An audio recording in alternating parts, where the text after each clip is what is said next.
বড় ভাই গাঁজা নিতে আসছিল 1 কেজি গাঁজার সময় আমি মানে এখানে আমার খলায় ধরছিলাম, ধরে একটু বাক বিনন্দ আমার সঙ্গে হয়েছে। জাস্ট এর সুবাদে আমি ওয়াশরুমে আসি, জাস্ট এর সুবাদে মানে ওই ছেলে পেলে 40-50 জন নিয়ে আসে, মোটর সাইকেল, তার, আমার এই লকার জমি বেচার টাকা ছিল 20 লক্ষ টাকা ছিল, টাকা পয়সা দিয়ে আমাকে দিয়েছে, পাইপ দিয়ে এগুলো মারধর করে আমার মোটর সাইকেল এগুলো মানে মানে সম্পূর্ণ মানে হচ্ছে ই করে নিয়ে গেছে।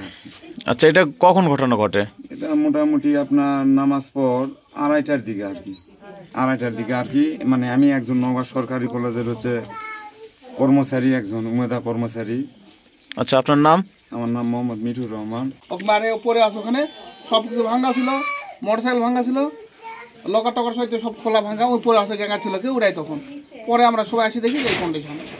এমনি কি মানে কি ধরনের ক্ষয়ক্ষতি হয়েছে? ক্ষয়ক্ষতি মানে যে মোটরসাইকেল ভেঙে ফেলছে, তারপরে ওখানে লকারের টাকা ছিল, টাকা পয়সা দলিল কেউ গেছিল, আর তো মার্সিদের তো দেখা যাচ্ছে সেটা।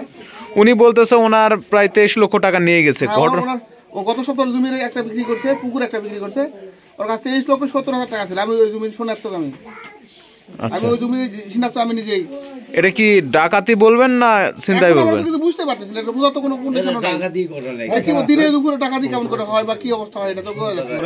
50-60 জন আসে, তার আগে আমি আটক করেছি। আটক করার সময় আমার ডানা ধরে ওয়ালত মারছে, বাড়ি মেরেও আমার ডানা ইয়া করেছে করে, আমি তার আর চিনতে পারি না, আমাকে ধাক্কাতে ফেলে দিচ্ছে। আমি ওদিকে ক্যাকাছি, তারপরে আসে ঘরের মধ্যে চিন্তায় মিনতায় ভাঙচুর।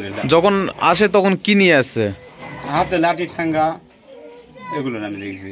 এমনি কি কোনো চাকুটাকু এই ধরনের কোনো কিছু? আমি দেখিনি। আচ্ছা, আপনাকে কে আঘাত করে? আঘাত করছে ওই